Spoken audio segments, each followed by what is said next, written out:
Assalomu alaykum. Men Akabirova Mahfuza Hijimratini qurilish kompaniyasida mehnat muhofaza texnika xavfsizlik bo'lim boshlig'i bo'lib faoliyat yuritaman.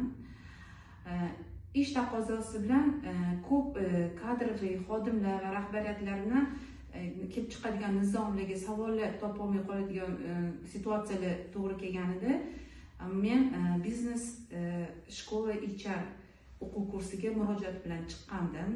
Ular Nodira Abdullayevani kurslariga tavsiya qilishdi, boshlanayotgan kurslariga, va kursda mana hozir yakuniga keldik.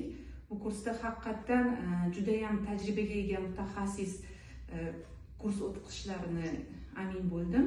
Chunki prakticheski hayotda taqozosi bilan to'g'ri keladigan shunaqa narsalar borki, rahbariyat bilan xodimlarni biz qonunda ko'rsatilgan joylarda anaqaga kelib qolamiz.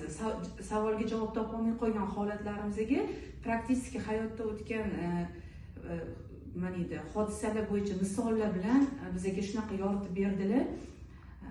To'la to'kis savollarimga javob oldim. Meni qiynab kelayotgan mehnat muhofaza xodimiga nimaga kerak deganda, biz kadrlarni bevosita bog'imiz.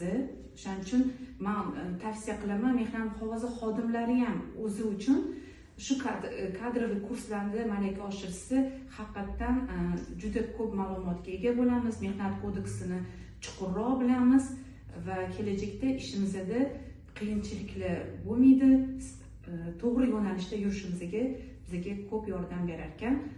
Nodira Abdullayevga katta minnatdorchilik bildiraman. Xudo xolasa o'quv kurslarida yana ham qo'shimcha o'quv kurslari bor. Ularda ham o'qish niyatim bor, xudo xolasa.